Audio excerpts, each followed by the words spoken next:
History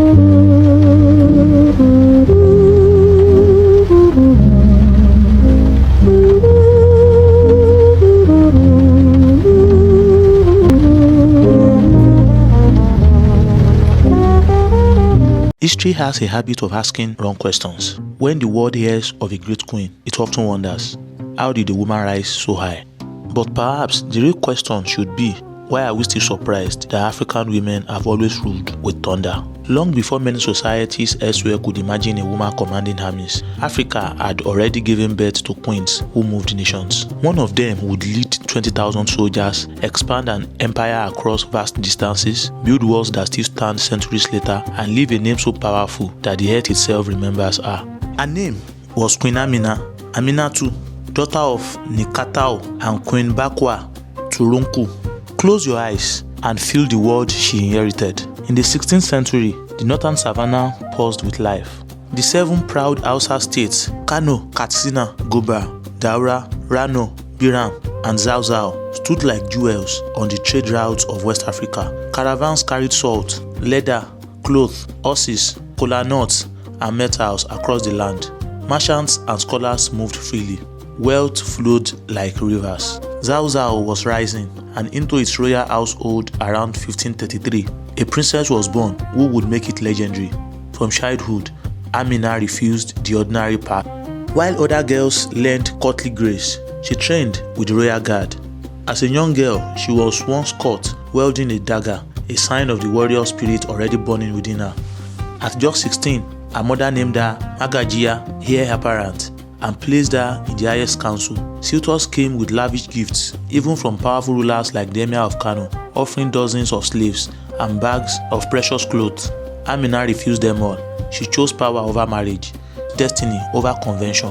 When her brother Karama ruled, Amina ruled with the armies for years. She became a legend among soldiers. Praise song rang out, Amina, daughter of Nikatao, a woman as capable as a man who leads men to war. In 1576, when her brother died, the kingmakers placed the crown on her head. She became Sarauniya, Queen of Zazzau. She did not sit on the throne and rule from afar. 3 months after her coronation, she led her army into battle. She introduced protective armor to her soldiers, and she personally commanded an army of 20,000 soldiers and 1,000 cavalry, a fearsome force in the savannah. For the next 34 years, Queen Amina waged a relentless campaign of expansion. She turned her gaze south and west, where opportunities and rivals awaited. Her armies conquered vast territories, pushing into Nupe land, the Jukun kingdom of Kwara Rafa, Bauchi, and Yauri. Some traditions say she reached as far as the confluence of the Niger and Benue rivers. She secured the land with strength and vision. She built and expanded great earthen walls around cities and settlements. Walls so enduring that even today, across parts of northern Nigeria, people still speak of Ganuwar Amina, the Walls of Amina.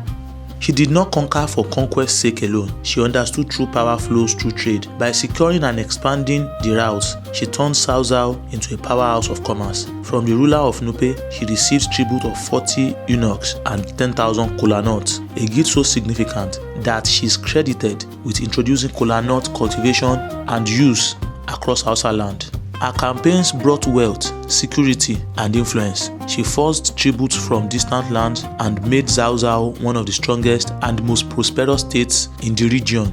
For 34 years, longer than many kings ruled, she dominated the political and military landscape of Hausaland. She was not just a queen, she was a warrior, a strategist, a builder, and a visionary who refused to be limited by tradition or expectation. In 1610, at around the age of 77, Queen Amina died in battle at Atagara, near Bida, still leading her people, but her spirit did not die with her. Centuries later, her name still echoes. Hausa praise singers still celebrate her. A statue of her on horseback, spear in hand, stands proudly in Lagos. Schools, dormitories, and streets bear her name, and the ancient walls that still rise from the earth continues to tell her story. Queen Amina proved that leadership has no gender, that courage can wear a crown, that a woman can lead armies, build empires, and shape the destiny of nations. She changed Hausaland forever, not just through conquest, but through the security and prosperity she created. Her walls protected, her roads connected, her legacy endured. This is Unravelling Africa. We tell stories not to surprise the world, but to remind it that Africa has always produced giants, women and men who refused to be small.